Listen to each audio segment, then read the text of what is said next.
Oi, pessoal, bom dia. Acho que a gente já pode ir dando início à palestra do Grupo de Negócios da Poli com a RGS. A RGS é uma boutique de M&A com um track record de excelência, com mais de 80 transações concluídas e com 6 vezes consecutivas premiadas pela Leaders League. Hoje a gente está aqui com o Guilherme e o Renato Stuart, os dois sócios fundadores da RGS, e eles vieram contar um pouquinho mais sobre a trajetória profissional deles e também sobre a fundação da boutique. A gente vai começar aqui com algumas perguntas introdutórias e depois a gente vai abrir para 10 minutos de Q&A no final. Mas, bem, muito obrigada por estarem aqui na Poli, Guilherme e Renato Stuart.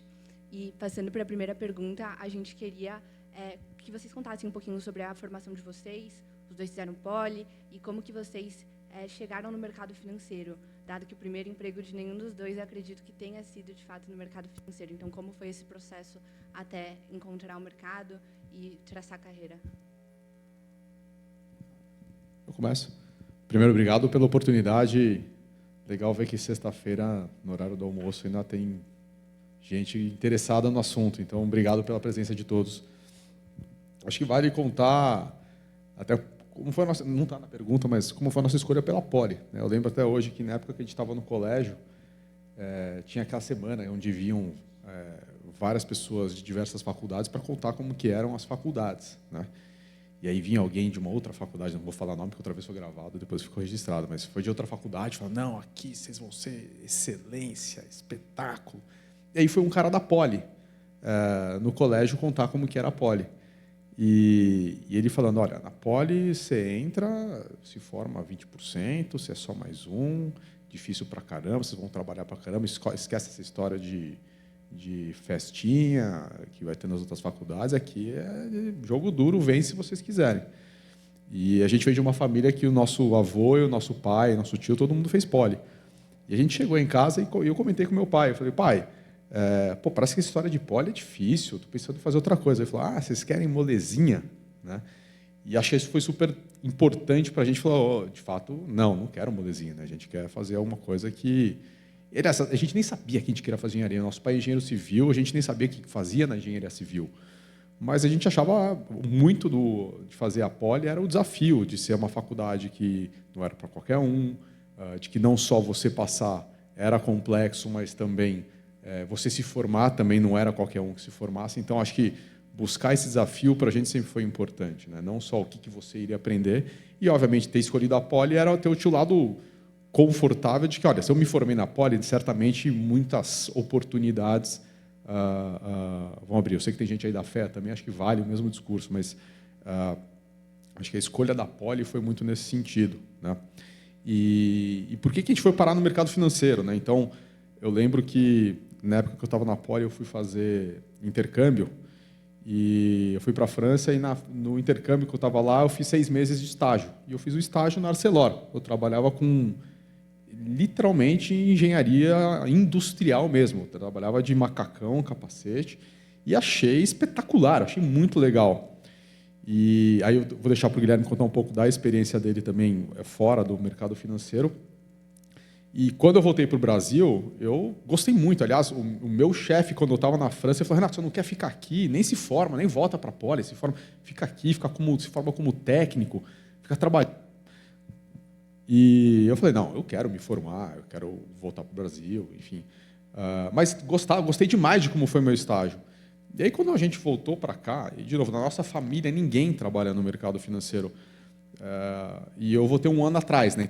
A minha turma da Poli está com um ano na frente. E só se falava em mercado financeiro, né? Principalmente eu era da produção, só se falava em mercado financeiro, não fazia a menor ideia do que era. E, de certa forma, naquela época, o que a gente via era... Eu via os caras bons, os caras que eu respeitava na Poli, do ano acima, indo no mercado financeiro. E às vezes, os processos seletivos, eu lembro do Levi, do processo Credit Suisse, não era específico de IB, né? Você entrava para fazer o processo Credit Suisse e ia parar lá dentro, em alguma área. E eu nem sabia o que era. Então, a gente foi se inscrever muito no mercado financeiro, muito porque influência de colegas da Poli que a gente respeitava, né? Se eu puder complementar, porque eu acho que a história do Renato no mercado financeiro conecta também com a minha, né? Então, eu fiz engenharia civil, né? Então eu fui meio do contra, não queria fazer produção, e eu queria seguir um pouco do que tinha sido a história das engenharias da família, e fui trabalhar com uma consultoria de engenharia civil chamada Logos, que ainda existe hoje, chama Arcadis, que é uma consultoria, acho que holandesa, grande. E eu trabalhava na Artesp, que é a Agência Reguladora de Transporte do Estado de São Paulo. A gente fazia o controle do equilíbrio econômico-financeiro e dos projetos das estradas de São Paulo. Aliás, um programa que recomendo muito depois de estudarem isso, que foi absolutamente transformador para o Estado de São Paulo. A diferença que o Estado de São Paulo tem em infraestrutura no Brasil é muito em função desse programa de concessão de rodovias.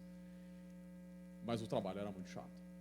Era das 8 às 5 e para passar 10 minutos do meu dia não passava. Então, assim, acho que a pior coisa do mundo no trabalho é você estar no dia a dia que o tempo não passa. Tá? Eu acho que foi uma circunstância talvez específica, tá? Então não posso generalizar isso para outras engenharias, mas por conta dessa circunstância específica, e um ex-colega nosso de escola, que era da FEA, né, fazia economia, e trabalhava no JP Morgan, e me conhecia muito bem, né? Ele virou para mim, chama Ricardo Castro, que está no mercado financeiro até hoje. Ele virou para mim e falou assim: Gui, eu sei do que você gosta, se inscreve aqui no processo seletivo do JP Morgan para Investment Banking, que você vai gostar. E eu me inscrevi, aí deu certo. Mas eu acho que a forma de entrar no mercado financeiro hoje, que é praticamente impossível de acontecer novamente. Tá? Porque hoje todo o acesso à informação, não estou dando desculpa para a gente não, a gente deveria ter ido atrás para poder saber mais, né? Mas hoje, com o acesso à informação e o conteúdo, inclusive como esse a gente está tendo agora aqui, ele é muito mais difundido. Então, a gente chegava num processo seletivo sem ter a menor ideia do que se esperava do profissional no dia seguinte na empresa. E aí, acho que quiser complementar a tua chegada no mercado financeiro também. Não, e de fato, né, acho que a forma como foi para a gente não vale para vocês, justamente pelo acesso à informação. Eu lembro até hoje, quando eu fui entrevistar, que eu não sabia nada sobre fluxo de caixa descontado, taxa de desconto, mas meu pitch para eles, eu fiz poli, então tudo que vocês fazem aí de fluxo de caixa, certamente em uma semana eu leio e aprendo. E, de certa forma, esse discurso, na época, o pessoal gostava, né? Então, o cara veio da poli, raciocínio lógico.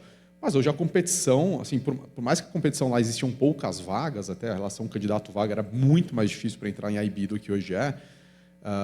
Hoje a competição, todo mundo se informa, tem informação, tem esse tipo de palestra, tem cursos, então tem que correr mais atrás nesse sentido, né? E, aliás, isso é positivo, porque você consegue entender melhor o que você vai fazer. Então, por sorte, quando eu entrei no banco, eu gostei do que eu fazia, né?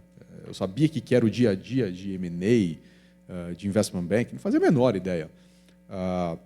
Mas muito, no final, foi muita influência, né? Foi muita influência dos nossos colegas que a gente admirava. Então, a gente tinha uma ambição de estar num lugar que era respeitado, num lugar que iam ter pessoas. Isso é um ponto super importante também. A gente queria trabalhar num lugar onde a gente tinha pessoas que a gente respeitava, que a gente sabia que ia puxar a nossa própria barra para cima. Então, isso foi muito importante. Boa. Acho que, seguindo nessa linha, já no mercado financeiro, a gente queria entender como que foi racional para vocês criarem a própria boutique de vocês de M&A e empreender nesse setor, e talvez qual é o maior diferencial da RGS na visão de vocês? Difícil pergunta. Não, mas vamos lá. Então, a gente acabou fazendo uma trajetória. Eu comecei, né, no BS Pactual, né, que depois virou BTG Pactual. O Guilherme começou no JP Morgan e depois o Guilherme também foi para o BTG na área do Private Equity, né?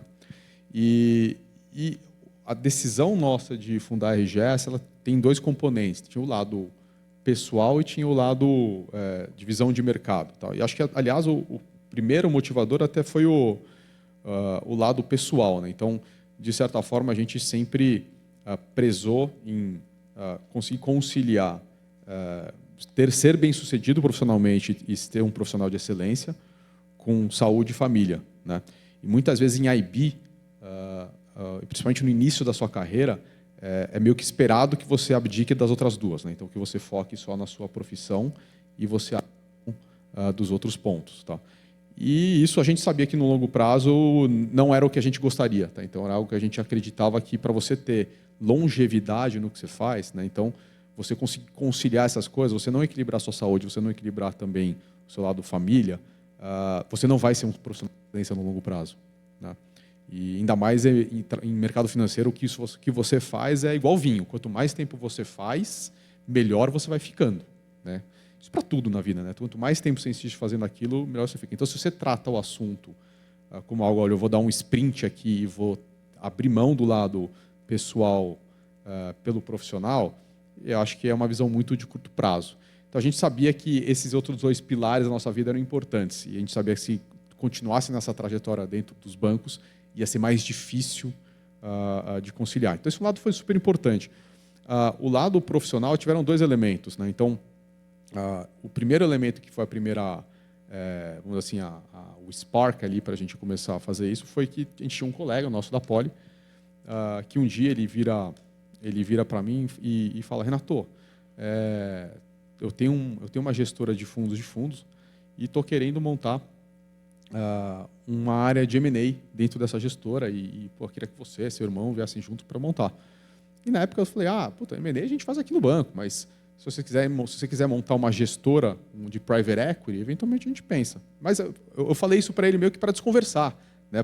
Olha, legal, bacana, mas muito obrigado. Deu um dia, ele me ligou.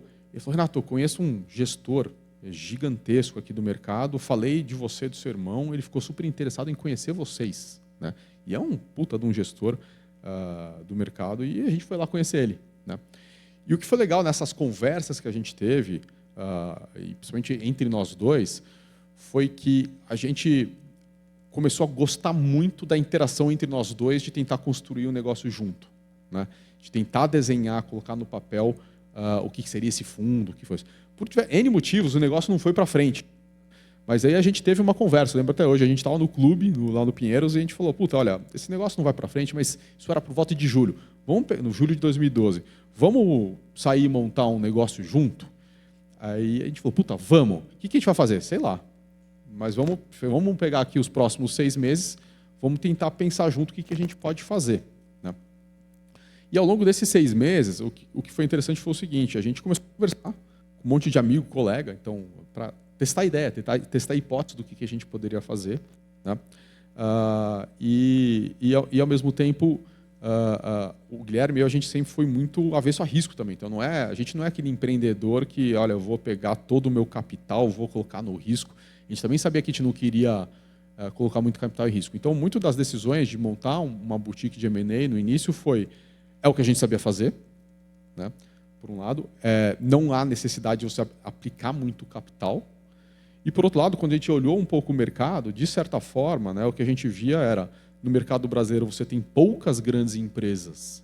E, na época, quando a gente começou a trabalhar, você tinha, sei lá, 3, 4 bancos prestando serviços de investment banking, para frente todos os bancos. Né? Então, todos os bancos de varejo entraram em banco de atacado. Itaú BBA, Bradesco BBI, o Santander montou Banking, o Banco do Brasil montou. Então, tinham todos os bancos prestando serviço de IB e poucas grandes empresas.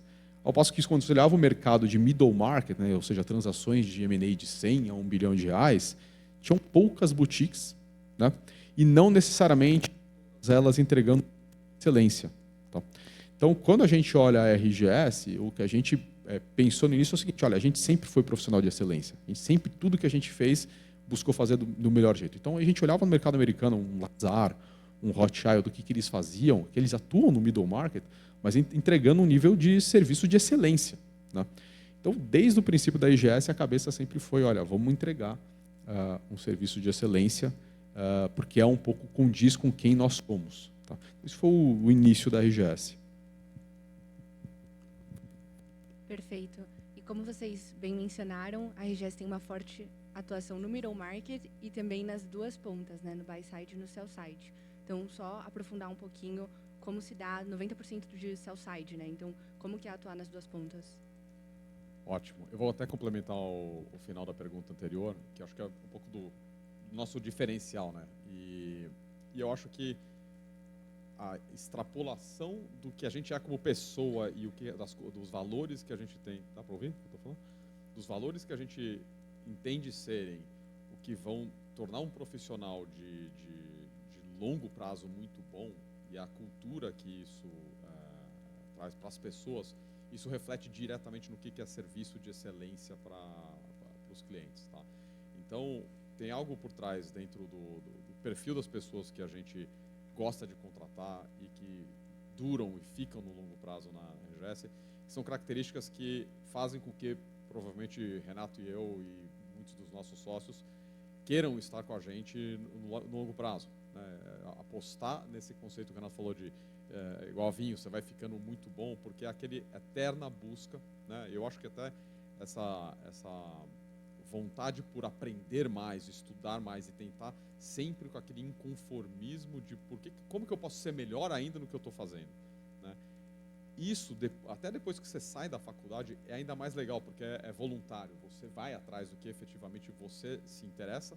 E, normalmente, se você está numa vida profissional onde você pode se aprofundar naquilo que você faz e aquilo é teu ganha-pão, é uma combinação muito interessante, mas que não necessariamente é simples você montar numa empresa. Tá? Então, a forma como a gente desenhou tanto o modelo de partnership da empresa, tanto processos seletivos e o que a gente valoriza no dia a dia, ele está muito ligado a esse aspecto de você ter essa visão, obviamente, pelo cliente, mas aquilo que o cliente precisa, normalmente, é um desafio para você ficar muito bom naquilo. E começa, óbvio, no início da carreira, isso muito ligado a temas mais técnicos, né? Então, desde modelagem financeira, entender, interpretar um balanço de uma empresa. E o mais legal, isso não para em nenhum momento da carreira. Então, a gente discutindo no carro aqui, vindo para cá, o que é que a gente está se aprofundando para tentar entender, aprender um pouco mais, seja de comportamento pessoal, como você lidar com o cliente em determinada circunstância, até sobre inteligência artificial, que eu acho que a gente tem algo que a gente está fazendo lá na RGS que assim, é culturalmente relacionado à inteligência artificial muito diferente do que outras empresas estão fazendo no mercado. E eu acho que isso, não necessariamente pela ótica técnica, mas muito por essa ótica do que a gente entende como profissional que a gente quer formar e o que a gente quer ser no longo prazo. Tá? E eu acho que quando a pergunta é ligada por que a RGS é diferente do mercado, eu acho que tem vários componentes para poder explicar, mas um deles é fundamentalmente esse aspecto da seleção das pessoas e o que a gente quer no longo prazo para cada um, para todo mundo querer estar a longo prazo. Tá? E esse é um aspecto, como o Renato comentou, você tem que buscar estar num lugar que você admire as pessoas. Tá? E isso faz com que você passe mais tempo se desenvolvendo, porque você está confortável com aquele lugar que você está, para quem e com quem você está trabalhando, e possa explorar isso no longo prazo. Tá? Então, assim, essas mudanças de carreira súbitas de uma para outra, acho que isso às vezes é interessante para até você se encontrar, mas quando você também admira muito as pessoas que você está fazendo, às vezes muda muito pouco o que você vai fazer no dia seguinte. Né? E complementando, ou seja, o diferencial da RGS é a excelência, difícil explicar o que é excelência, mas tentando colocar com algumas histórias. Então, eu lembro quando eu estava na Poli ainda, eu lembro de algum Bishop, que a gente viu que agora não existe mais o Bishop, né? Mas eu lembro de um colega da Poli virar e falar, não, no meu estágio, eu sou o cara mais inteligente. Eu falei, pô, que merda. Né? Se você é o cara mais inteligente do seu estágio, você vai ser nivelado para baixo. Né? Você tem que buscar estar num lugar onde você se senta o mais burro. Porque isso quer dizer que a barra vai puxar para cima. Mas as pessoas que buscam isso são pessoas que não têm receio de si próprio, confia em si mesmo, acredita e confia que ele é capaz de aprender. Né? Então, uma coisa que a gente sempre buscou na RGS, e a gente sempre buscou ao longo da nossa carreira, é estar cercado de gente que a gente acha que é melhor que a gente. Então, quando você tem o cara nível A, esse cara ele busca estar cercado de caras nível A. Quando você contrata um cara nível B, esse cara ele tem medo de contratar um cara nível A porque esse cara vai brilhar mais que ele. E aí o que ele faz? Ele contrata um cara nível C. E é isso culturalmente na empresa ao longo dos anos, você vai perdendo muito a qualidade das pessoas. Então, uma coisa que a gente faz muita questão é ter gente que, de fato, muito inteligente, muito ambiciosa e disposta a aprender, né? E que é ambiciosa para estar com alguém do lado dela que é melhor que ela. Então, acho que para a gente, a maior satisfação que a gente quer ter é quando entra um estagiário novo, por exemplo, na RGS, é ele ter aquela sensação que eu estou cercado, caceta, esses caras são bons pra caramba. Mas tem gente, você tem que gostar disso, né? De querer estar cercado de pessoas boas. E ao mesmo tempo, quando entra o estagiário bom pra caramba, você fala assim, cara, esse cara é muito bom. Esse cara vai longe. Então, esse tipo de vibração que você vai montando com as pessoas que vão entrando, você olha para a pessoa e cada pessoa é uma diferente da outra. Então, todo mundo, não tem ninguém igual. Nem o Renato e eu, que somos o mesmo DNA, a gente se comporta igual na mesma situação. Então, você reconhecer isso nas pessoas que estão entrando e cada um vai ter a sua própria trajetória, mas você conseguir enxergar diamantes a serem lapidados, seja quando começam a trabalhar com a gente, e mesmo a gente olha um para o outro, vê um monte de coisa que tem para a gente melhorar, isso é muito legal. Tá?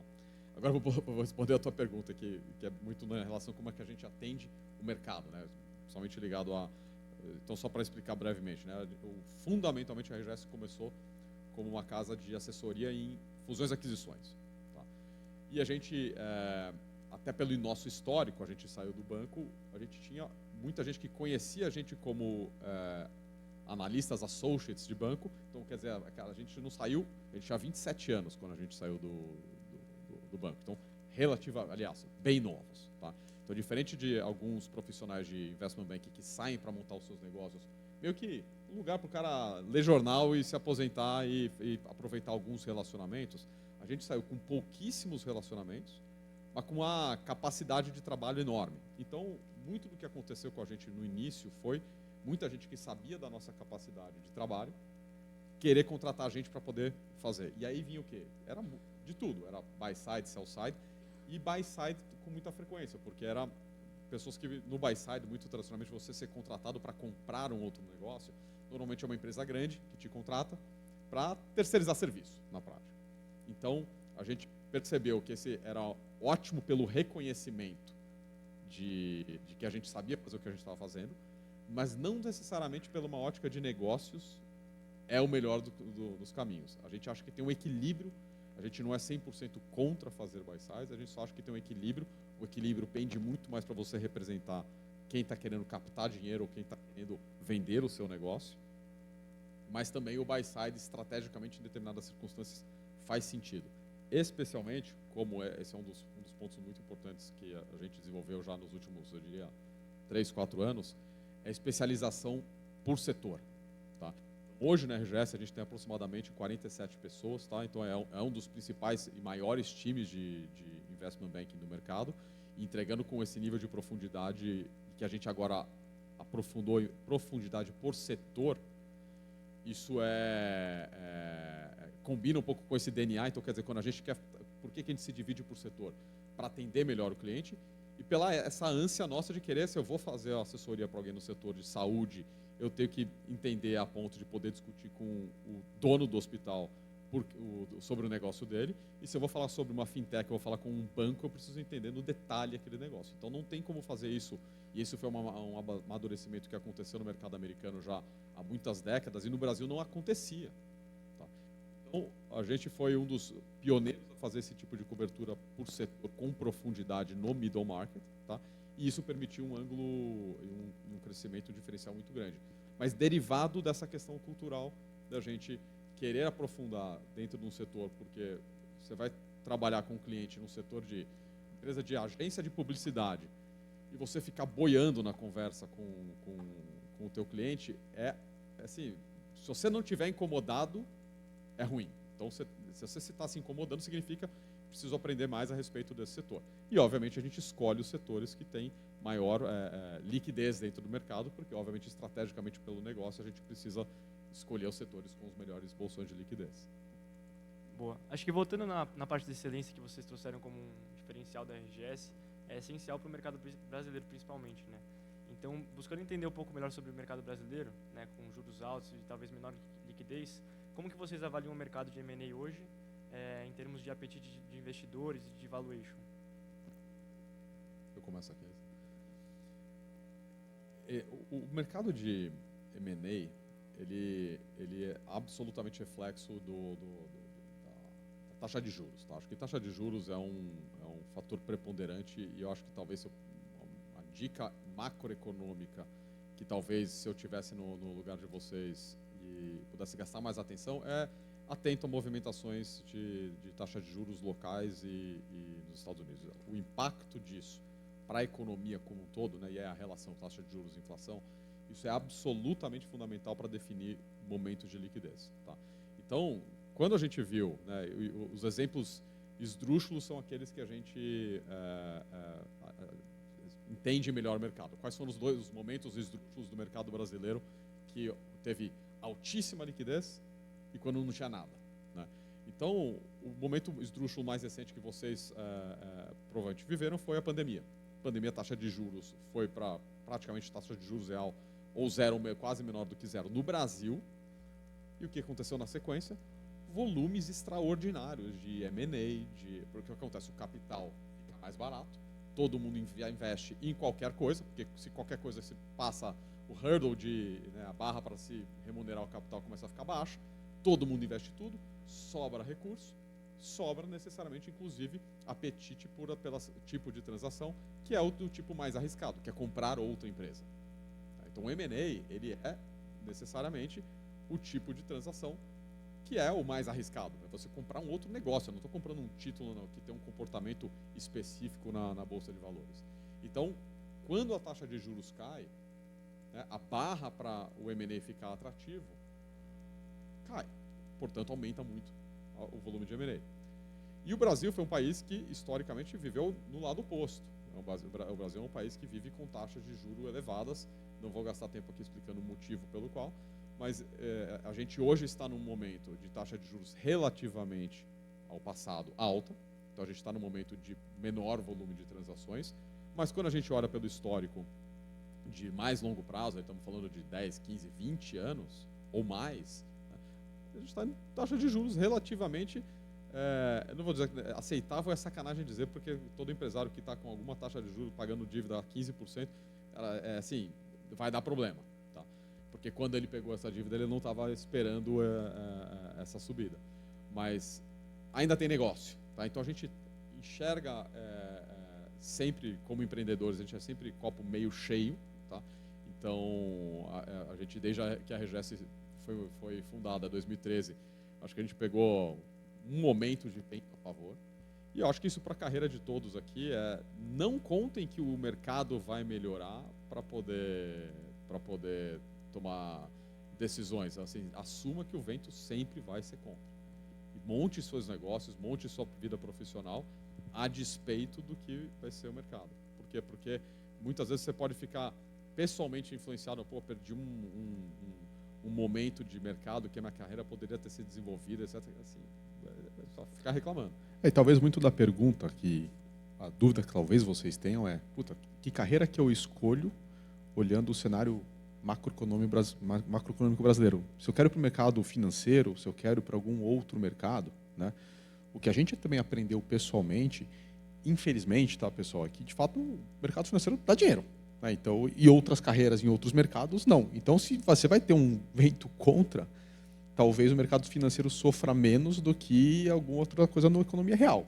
Tá? Então, se vocês querem um pouco de recomendação, acho que o lado do mercado financeiro ele acaba sendo até, do ponto de vista de proteção, e se eu quero olhar o lado financeiro da equação, mais seguro do que você ir para uma outra carreira, tá? Fora do mercado financeiro. Mas, de certa forma, assim, a gente está no Brasil, pessoal. Então, vocês querem fazer, a não ser que alguém tem um passaporte. Eu não tenho, mas se alguém quer ter um passaporte para fora, não adianta ficar chorando. A gente tem que fazer o que tem que ser feito. E, como o Guilherme falou, a gente viveu nos últimos 12 anos de RGS muito mais com vento contra do que com vento a favor. E estamos construindo negócio. Né? Então, como a gente enxerga. E há um amadurecimento de mercado relevante. Até ontem a gente fez um evento super relevante para o mercado de software as a service B2B, tá? Que é um dos setores que a gente tem uma profundidade. Aliás, o maior market share de mercado de transações de software no mercado é da RGS esse ano. Tá? Então, a gente fez um evento onde a gente busca ajudar a criar esse ecossistema, essa visão de mercado para os empreendedores de software. Então, esse processo de amadurecimento do mercado brasileiro, que a gente viu acontecer desde 2007, ele é muito relevante. E isso também aumenta a liquidez. Então, quer dizer, as pessoas, os empresários hoje estão muito mais familiarizados com o que é um M&A, o que é uma demonstração financeira e qual a consequência disso para o negócio deles e a habilidade de sobrevivência dele para o saber disso. Então, esse tipo de troca é muito relevante e importante para o mercado e traz mais liquidez. Assim como, e na tua pergunta está por trás, né, um pouco dos patamares de valuation que o mercado hoje tem, né, a gente viveu bolhas durante a pandemia, né, e as desconstruções das bolhas na cabeça dos empresários também toma tempo para acontecer. Então, muito da ressaca que a gente viveu em 2023 e 2024 foi essa desconstrução de altíssimas expectativas que, quando a taxa de juros estava lá quase zerada, os empresários acharam que aquilo era perene, né? E não é. E é difícil aceitar, né? A gente não bota a culpa no empresário, não. É só porque é um processo de sedimentação. Hoje, a gente vive momentos de patamar de valuations muito mais racionais, né? O Brasil vive esses momentos de bolha de irracionalidade. Todo mundo, você também tem que aprender a surfar esse tipo de situação. Mas hoje a gente vê um patamar relativamente estável. Vento definitivamente não é a favor, mas é um ambiente que a gente consegue crescer, que a gente, pelo menos pela nossa ótica RGS, né? A gente cresce, a gente tem planos de expansão, a gente anunciou há 2 semanas no nosso plano estratégico uma motivação grande para a gente expandir o número de sócios, de tamanho. Então, a gente acredita realmente que esse aprofundamento de mercado pode nos ajudar, mas a gente não vai contar com ele. A gente vai contar com o nosso próprio esforço, o nosso próprio desenvolvimento de pessoas internos, a despeito do que o mercado vier. Então, e esse é o lado legal, cultural, de você ter pessoas que a gente vai achar uma forma de, seja por profundidade setorial, a gente vai falar depois também da área de mercado de capitais, que o Renato agora assumiu. Então, esse é um pouco do DNA ligado ao momento de mercado que você perguntou. Perfeito. E seguindo essa lógica de crescimento da boutique, a gente percebeu que vocês abriram uma nova área de DCM e a gente queria entender qual foi o racional por trás de expandir para além do M&A tradicional. Legal. Acho que tem 2 lados, né? Tem um lado que a gente tem que sempre olhar o que o cliente quer, né? Então, cada vez mais, com um aumento da disponibilidade de capital via mercado de capitais, muitos dos nossos clientes, eles nunca fizeram, né? Muitas vezes tomaram dívida no banco, mas nunca passaram e fizeram uma operação de mercado de capitais. Então, a gente também sentiu uma demanda deles de alguém que ajudasse eles a pegar pela mão, a estruturar uma operação e distribuir isso para investidores, tá? Então, por um lado, a gente sente que cada vez mais é uma demanda dos nossos clientes desse tipo de serviço. E o outro lado, dentro da RGS, de fato, é o seguinte: a gente não quer ser só uma boutique de M&A, a gente quer ser o banco de investimentos referência no middle market, né? E dentro disso, a área de debt capital markets ela é extremamente importante, né, para um investment banking de maneira geral. E então, a nossa cabeça na nossa área de mercado de capitais é vender serviço. A gente vai ajudar o nosso cliente a estruturar a operação, como que ele faz, principalmente aquele que vai fazer a primeira emissão dele, e ajudar a distribuir. Então, a gente também não tem conflitos de interesse. Então, a gente não tem o nosso dinheiro, a asset da RGS, para emprestar dinheiro para aquele cliente. Não, a gente vai buscar o dinheiro mais barato, o melhor estrutura de dinheiro para ele. Legal. Voltando um pouco na parte dos setores, a gente percebe que a RGS atua numa multiplicidade de setores, desde energia e utilidades até tecnologia, né? Que é um pouco de vocês falaram, que vocês escolhem um pouco os setores que vocês têm mais experiência, mas também estão prontos para falar com o CEO de uma farmácia, de qualquer setor, né, entendendo o negócio dele. Então, a gente queria entender como que vocês adquiriram esse know-how e como vocês conseguem conciliar uma abrangência tão diversa em setores com um track record tão sólido, né, de assessorarem diversas empresas como vocês têm feito. Tudo começa por ter gente boa, né? Volta de novo aquele ponto lá atrás. Então, eu vou dar um exemplo, né? A gente tem um sócio que a gente até pensou, olha, a gente acha que o setor de energia é um setor super importante para a RGS, porque tem muita transação de M&A e também tem muita transação de mercado de capitais. E uma das discussões que a gente teve era, será que faz sentido a gente buscar no mercado alguém que já conhece todo o mercado, não só do ponto de vista do entendimento setorial, mas já conhece os donos das empresas? E a gente falou, não, a gente tem gente de qualidade dentro da RGS, né? E a gente deu uma missão para um sócio nosso, o Hugo, falou: Hugo, você tem que aprender de energia, você tem que virar o cara, o banker de energia para middle market no Brasil. Puta, em 2 anos, você vai conversar com ele, ele é engenheiro também, ele é engenheiro do ITA, tá? Mas é engenheiro também. O nível de conhecimento técnico, então, tudo parte pelo primeiro. Quando a gente dá a missão para ele, para um sócio nosso, o cara ele quer ser, não necessariamente ele vai ser, mas ele bota na cabeça dele que eu quero ser o melhor cara nisso aqui.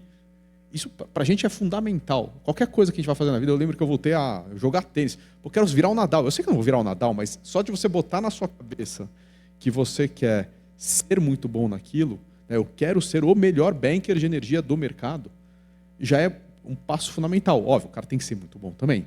Então, em 2 anos, o que ele fez hoje, grande parte tem um segmento super importante que teve muita transação ao longo dos últimos anos, que é de geração distribuída, de energia, painel solar. As maiores transações de geração distribuída, quem fez nos últimos 2 anos foi ele, né? Ele e o time dele. Então, ou seja, a gente acredita demais quando você tem alguém de excelência num setor que você entende que ele é importante, ele é capaz de rapidamente conseguir ganhar um conhecimento setorial e conhecer as pessoas certas para conseguir estar presente nas transações daquele setor. E como é que adquire esse conhecimento? Eu acho que, óbvio, hoje a gente está num momento que buscar conhecimento é relativamente, a barreira de buscar conhecimento específico, ela é relativamente baixa, mas ela combina também com você arriscar e se expor. Então, em algum momento, ele vai ter que pegar o telefone e vai ter que ligar para um empresário que tem uma fazenda de painéis solares e se expor. Agora, quem não está na rua se expondo, não aprende, porque o aprendizado simplesmente de você pegar e fazer um deep research no AI para falar sobre energia, legal, é um bom começo, aliás. Agora, se você não tiver fluência conversando com os empreendedores do mercado, entendendo o que é realmente a dor de cada um, porque cada um tem a sua dor, e ter essa habilidade tanto de escuta quanto de comunicação, é absolutamente fundamental. E lembrando, temos ali uma combinação importante também de engenheiros na empresa, que é a habilidade de comunicação, não é o meu, não era o forte do Hugo também, e é um aspecto importante de desenvolvimento. Então, essa combinação de competências que você precisa formar para poder ganhar profundidade no setor, isso é super importante.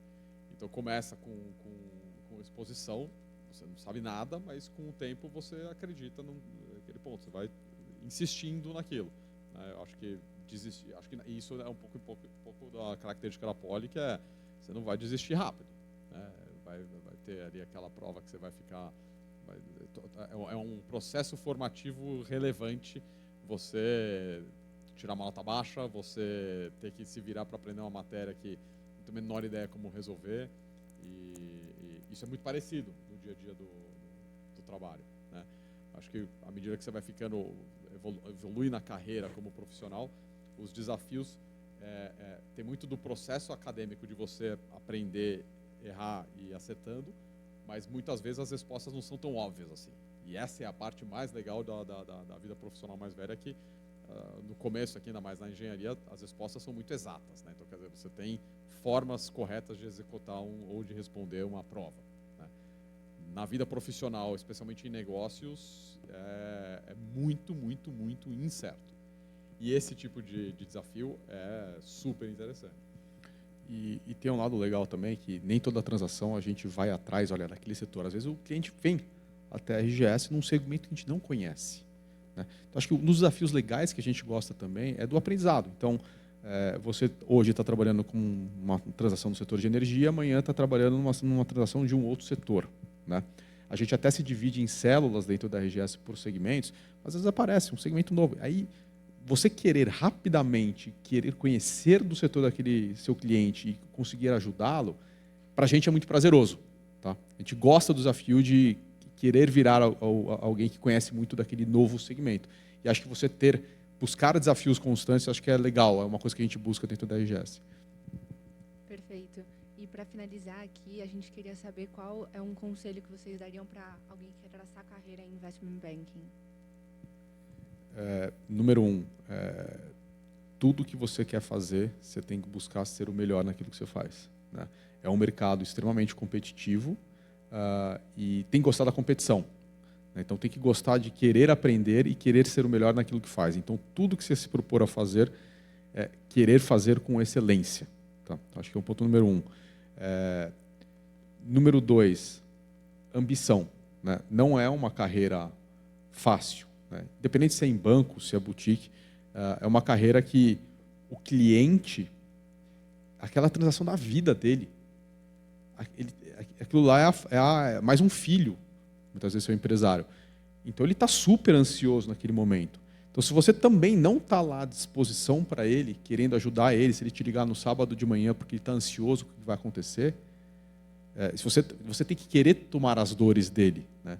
Então, se você quiser também um trabalho 9 to 5, de olha, isso aqui acabou, vou fazer outra coisa, não é investment banking, né? Por mais que, como eu falei, na RGS a gente busque o equilíbrio, tem horas que a gente está no meio de um fechamento de operação e o cliente tem que fazer para amanhã, a gente vai ver à noite, tá? Então, acho que tem que ter um nível de ambição e de querer correr atrás. Vou pegar um ponto que você sempre fala, mas que eu acho que é relevante, né? As pessoas que estão sentadas ao lado de vocês agora vão crescer profissionalmente rápido, assim como vocês. E esses relacionamentos aqui dentro da Poly, fora da Poly, são absolutamente fundamentais para o desenvolvimento de vocês, tá?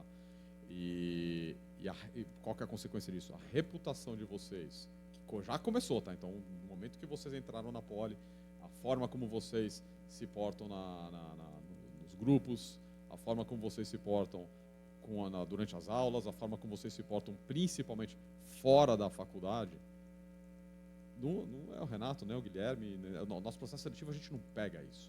Isso vai refletir lá na frente na carreira de vocês. Então, você ser uma pessoa com valores e que segue esses valores e princípios, isso traz muito retorno para você no longo prazo, tá? Então, eu acho que a carreira passa muito rápido e muitas oportunidades vão deixar de vir para aquela pessoa que a gente não confia tanto, quando conversa com você, você tem aquela dúvida, e agora aquelas pessoas que, além da competência, além da nossa, são pessoas que são confiáveis, são pessoas que têm valores e prezam por aquilo, leva muito longe, tá?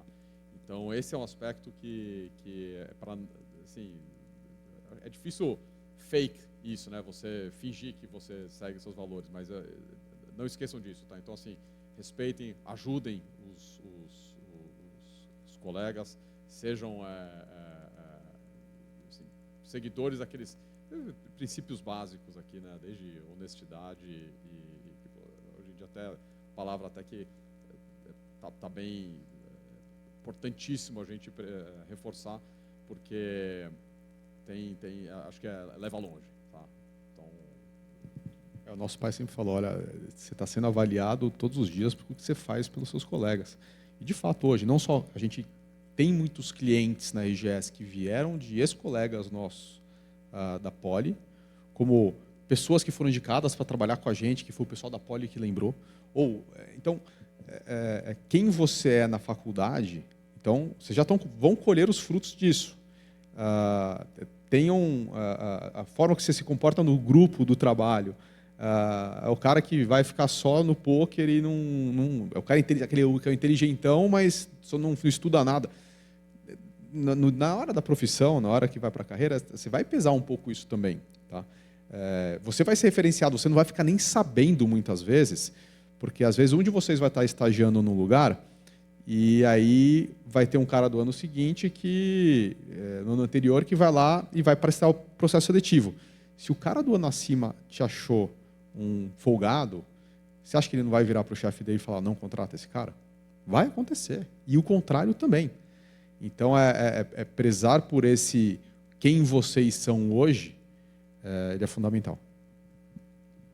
Renato, mais uma vez, muito obrigado. É sempre muito bom, acho que, ver ex-politécnicos voltando e dando dicas tão valiosas como vocês. E a ideia agora é a gente abrir para perguntas do público também, para não ficar só a gente perguntando. Então, Então, fica à vontade aí para perguntar. Bom dia, Renato, Guilherme. Eu queria agradecer primeiro a conversa e depois eu queria perguntar a vocês que têm bastante experiência na área de M&A, tanto em bancos quanto em boutiques, qual que é a principal diferença para os dois e quais que vocês recomendam para quem está querendo começar agora, eventualmente estagiar e depois ficar efetivado? Essa diferença entre os dois a gente vivenciou na pele, tá? Eu acho que vale a pena comentar e eu acho que sem demérito aos bancos, tá?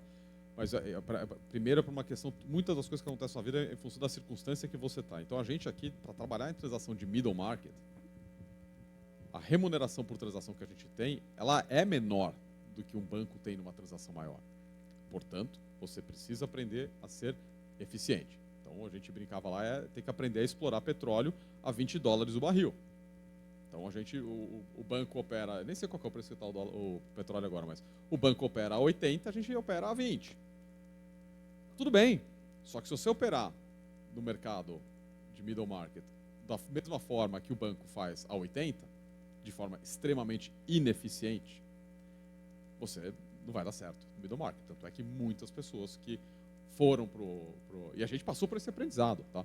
De como conduzir processos de M&A e aliás, hoje a gente acredita com muito maior qualidade do que a gente fazia no banco,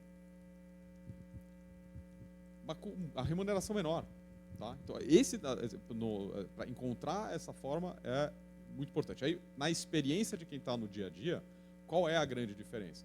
É justamente isso. Então, a gente não pode correr o risco de trabalhar de forma ineficiente. O que é trabalhar de forma eficiente? É criar trabalho que não precisa ser feito. É valorizar uma cultura de FaceTime.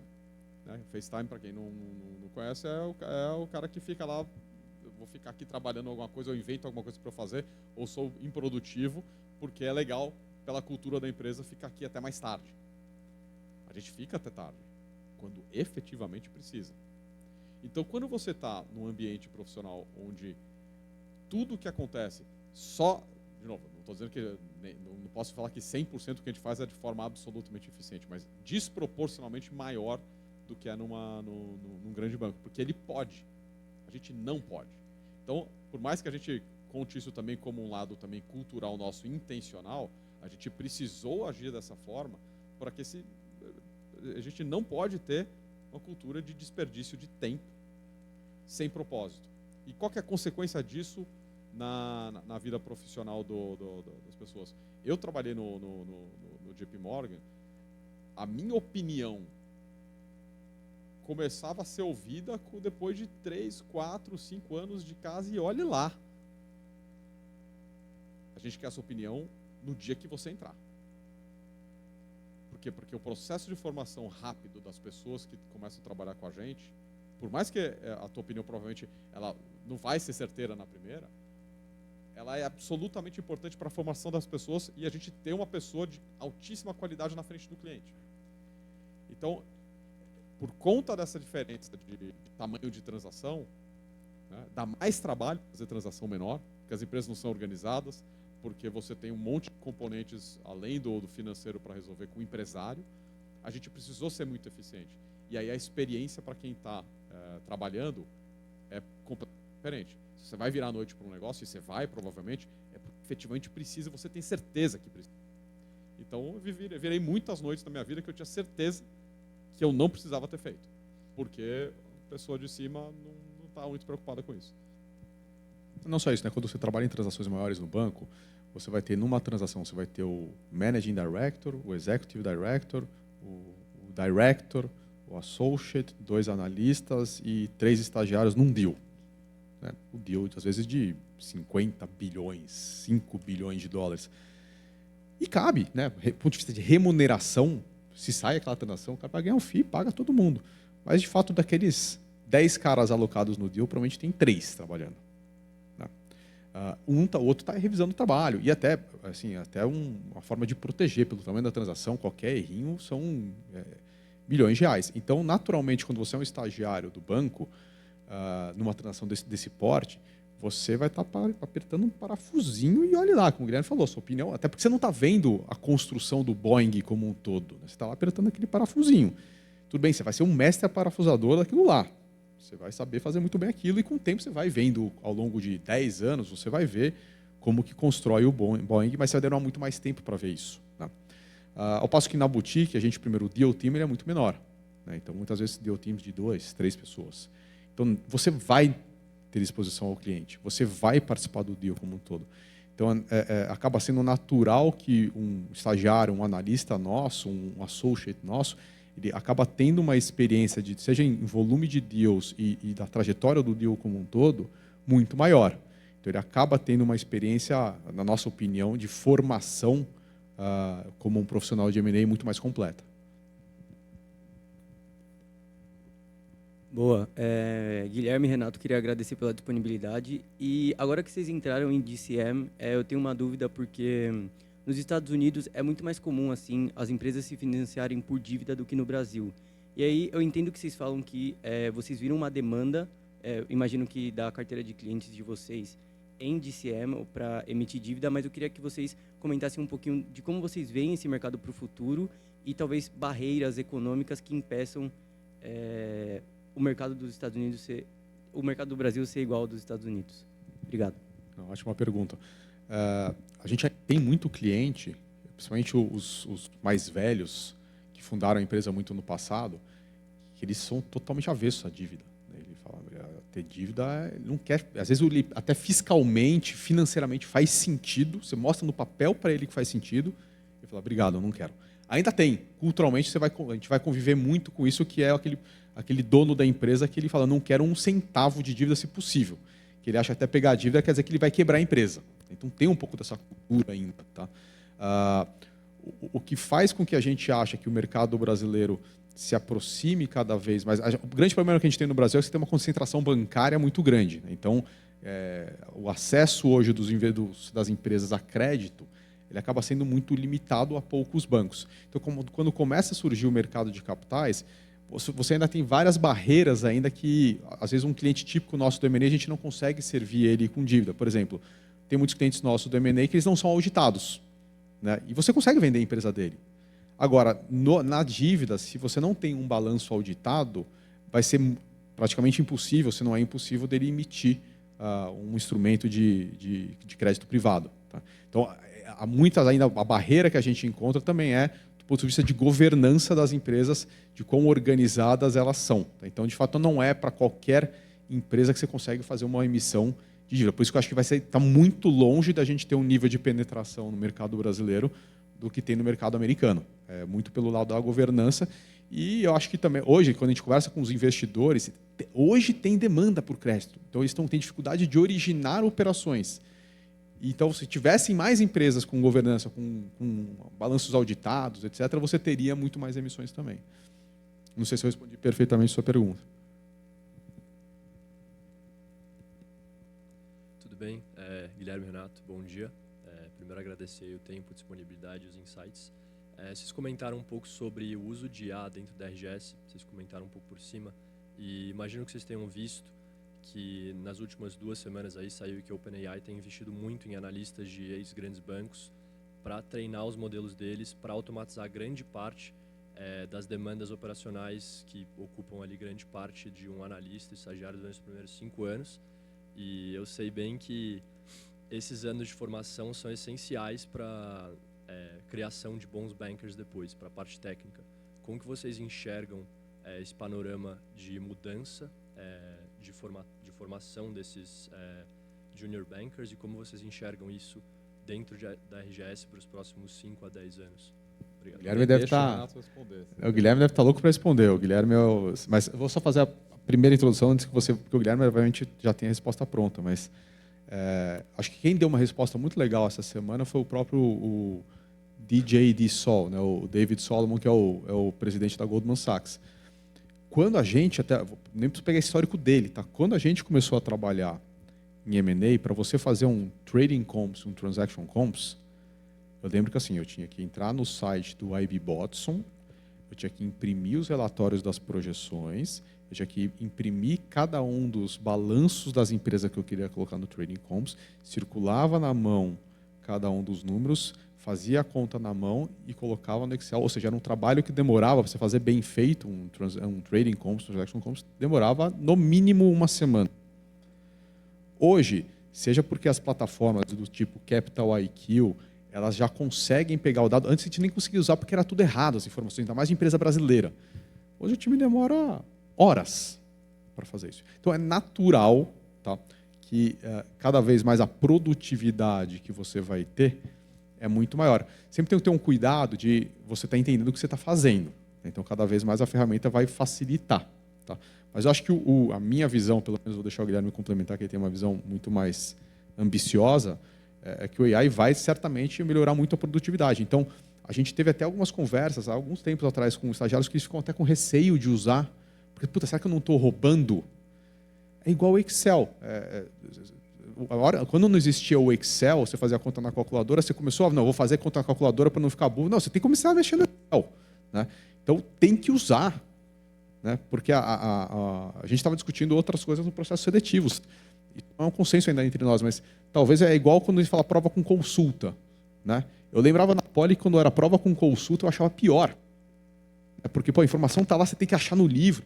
Então, daqui a pouco as provas vão ser... Cara, eu estou esperando que você use o AI. E não que, olha, não pode usar. Não. É igual saber usar Excel. Enfim, um pouco a minha visão, mas vou deixar o Guilherme complementar. Eu não sei ainda, e é muito difícil apontar, o que é que vai sobrar. Tá? Eu acho que ainda vamos trabalhar com um mundo onde as decisões serão ainda tomadas por seres humanos. Tá? Então, na minha opinião, se esse mundo ficar, ainda acho que fica por um bom tempo, as principais decisões, relações de confiança são um dos aspectos absolutamente fundamentais, tá? Entre as pessoas. Tá? Porque por mais que uma pessoa tenha acesso a todas as ferramentas de do mundo, ele vai precisar delegar alguma coisa, alguma responsabilidade, algum tipo de decisão para outro.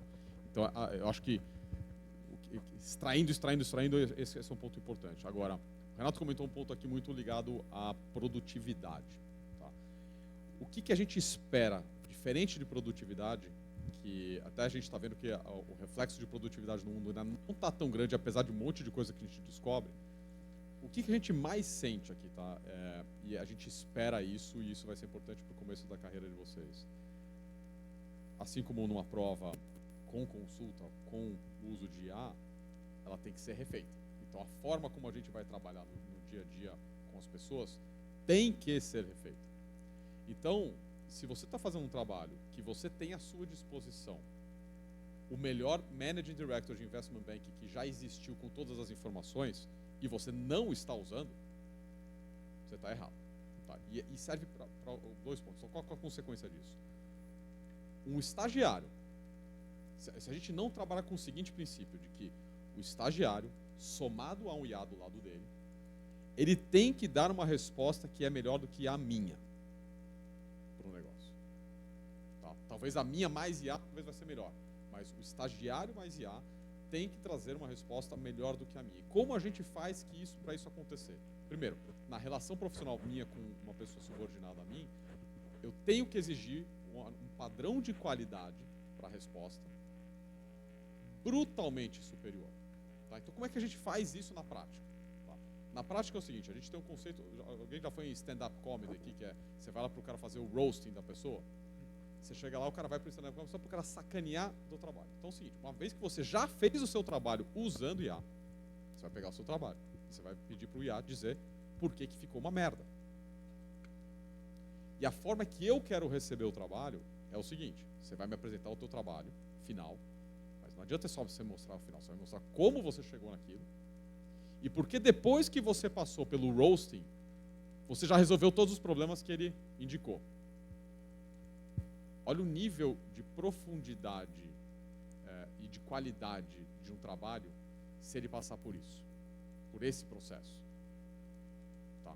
Eu acho que isso aqui assim, não dá para deixar de reforçar quão isso muda o jogo. Porque uma vez entendendo isso e colocando isso para funcionar no dia a dia, a próxima consequência é, você não vai conseguir fazer isso para tudo que você vai fazer. Porque aí você vai ficar, se for falar, até para conversar com o cara você precisa do AI, também não vai funcionar. Então a seleção do que você precisa fazer, do que você não precisa colocar para fazer com o AI, passou a ser muito importante. Tá? Então, essa é a forma como a gente enxerga hoje IA, e é a forma que a gente não vê as empresas fazendo isso. Tá? É isso que eu estou falando aqui para vocês. Você conversa no ambiente de empresários, o pessoal não sacou ainda. E o problema é, culturalmente, como fazer isso acontecer dentro das empresas. Então, quem daqui conseguir sacar esse princípio, tá? Assim, na minha cabeça está muito claro. Eu não sei se quando eu falei aqui ficou claro para quem ouviu. Mas assim que você sacou esse princípio e você começou a operar em cima dele, e respondo aqui, não é fácil operar em cima dele. Porque você não quer se sentir criticado o tempo todo. Tá? Mas quem conseguir fazer isso, vai avançar assim. Cara, você vai querer crescer barba mais rápido no rosto para parecer mais velho, para você poder dar boa recomendação para o cliente. Porque você vai ter boas recomendações. Tá? Então, está muito genérico. Normalmente eu sou muito high level aqui nos comentários. Boa tarde, Guilherme, Renato. Queria perguntar, voltar um pouquinho na linha do tempo da RGS para quando vocês criaram a casa. Como que era, enfim, a prospecção de deals, mandatos por parte da casa? Enfim, a casa é nova, tem que competir com outras boutiques que já estão no mercado. O que enfim, deu certo? Era inbounds, outbounds na prospecção desses mandatos? Era relacionamento? Vocês vieram de banco? A gente sempre acreditou no início da RGS de que, aliás, isso para tudo. Né? Se você fazer, de novo, excelência, não só pensando no cliente, mas quem são os prestadores de serviço, vai estar convivendo com advogados, compradores do outro lado da mesa. Esses caras também perceberem que você entrega um nível de serviço de excelência é importante, porque esses caras podem te referenciar deal no futuro. Né? Então, muito no começo da RGS era o que a gente chama de inbound, né? Que é o cliente que ele vem pela recomendação do que a gente faz e confia. Então, por isso que eu comentei no começo, olha, das relações que a gente tinha na Poli, vinha muito, né? Porque o cara sabia que a gente era gente inteligente, qualificada e de confiança. Então, indicava. Tanto que nosso primeiro cliente foi a empresa da esposa de um sócio do BTG. O cara confiou na gente, a empresa, a esposa dele, para a gente ajudar. Então, essas relações de confiança, mostrar que você é de confiança e você tem excelência que você faz, sempre foi fundamental no início da RGS. Hoje, obviamente, não só isso é importante, como também a gente entender da dinâmica do mercado e ir atrás das provocações de construção de deal. Então, mas o cliente, no início da RGS, era muito indicação. A gente gastou muito tempo tomando café com quem a gente conhecia, principalmente muitos colegas nossos da Poli.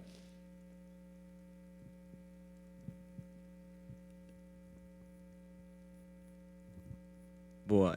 Renato e Guilherme, primeiramente, muito obrigado aí pela palestra até o momento.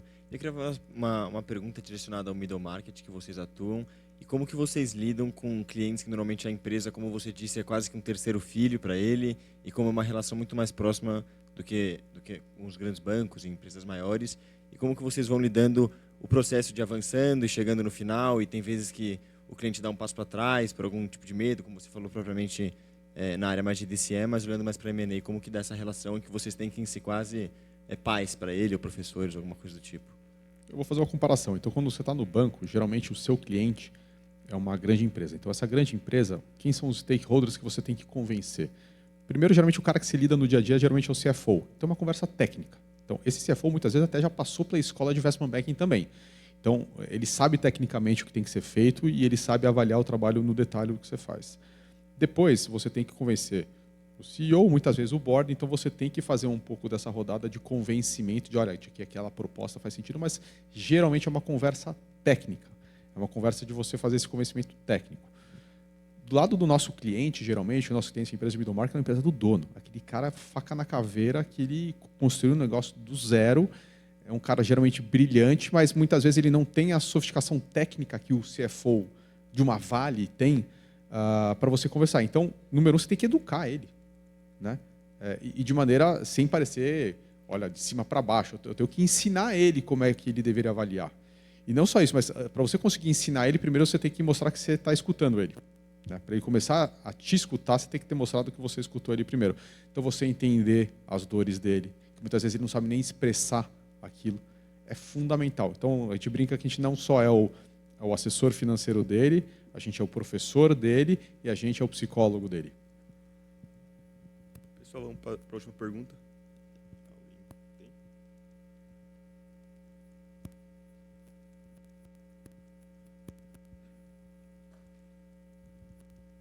Obrigado, Guilherme. Obrigado, Renato. A minha pergunta é mais para a parte de assessoria. Eu queria entender mais ou menos como que vocês assim dizem para o cliente como que uma empresa faz sentido fazer a fusão ou não, se vale a pena fazer a aquisição, enfim, nesse sentido. É a última pergunta?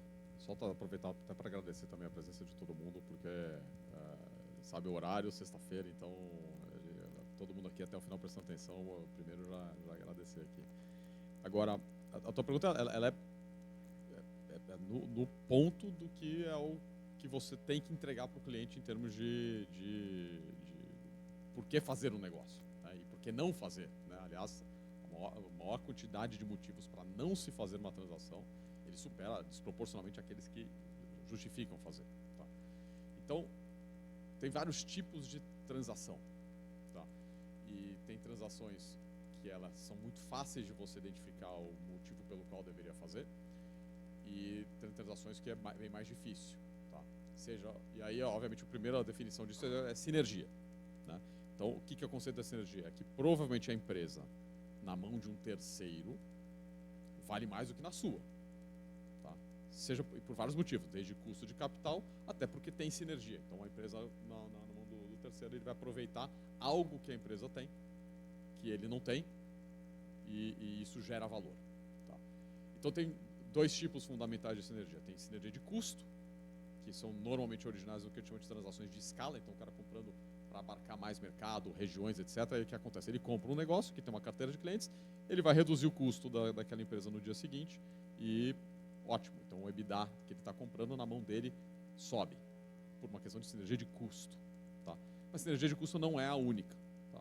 Então, eu vou dar um exemplo até que talvez a transação no mundo que mais gerou valor tanto para o comprador quanto para o vendedor. Né? O Google comprando Android. Tá? Então, quer dizer, Android é o sistema operacional dos... Agora, isso aqui parece uma transação super recente, agora já virou antigo. Mas o Google, quando comprou Android, ele não comprou um mercado que o Android estava. Ele comprou uma tecnologia que o cara tinha para poder implantar isso dentro dos celulares e competir com o iOS da Apple. Tá? Então, aquilo... Mesmo, acredito, até a própria pessoa que defendeu essa transação dentro do Google, ele comprou algo que ele vai aplicar dentro da base de cliente deles. E aquilo expandiu uma área gigantesca. Hoje, dentro do ecossistema do Google, é um negócio absolutamente transformacional. Então, você avaliar o potencial de uma transação, esse é um tipo de transação que a gente chama de escopo, onde a sinergia, imagina, pelo contrário, ele não mandou ninguém embora do Android no dia seguinte. Ele contratou muito mais gente no dia seguinte. Então, são transações que são diametralmente opostas. Tá? Então, primeiro você tem que identificar o porquê aquela transação existe e qual que é a consequência dela no dia seguinte, é fundamental. E não é fácil fazer isso, tá? Porque requer você entender bastante sobre o mercado. E aí, tem a defesa, a tua parte da pergunta, e a segunda parte, que é como é que você explica isso para o empreendedor. Normalmente, esse é o ponto onde o empreendedor tem mais facilidade de entender que tem valor a ser gerado, do que até você, inclusive. Você precisa perceber logo isso, mas ele não sabe quantificar isso. Ou ele não sabe explicar isso, ou não sabe como você vai convencer o comprador a pagar se você estiver do lado do vendedor, pelo aquele valor. Tá? Então, normalmente, nesse aspecto do convencimento do cliente, você tem que ser muito rápido de sacar algo que já está na cabeça do cliente, do que é o valor que pode gerar numa transação dessa, quantificar e já desenhar a estratégia de como capturar parte disso na negociação. E lembrando, né, acho que tem o lado técnico e o lado de, vamos assim, na parte, você primeiro tem que fazer a análise do caso para ver se você mesmo acredita financeiramente que a transação faz sentido, estrategicamente se a transação faz sentido. Tá? Geralmente, essa parte ela exige uma capacidade intelectual de conhecimento setorial, mas que para que todo mundo na Poli fez mecânica dos fluidos não é ciência do foguete. Não. Mas muitas vezes você faz a análise, mas você não consegue convencer o cliente de que aquilo faz sentido. Né? Então, tem todo o lado de como é que aliás, essa é a parte mais difícil de avançar na carreira do Investment Banking. E, assim, muita gente da Poli, ou que vem de boas faculdades, consegue bem no primeiro momento, que é a parte de modelagem, a parte de desenhar uma apresentação bonita, de entender a estratégia.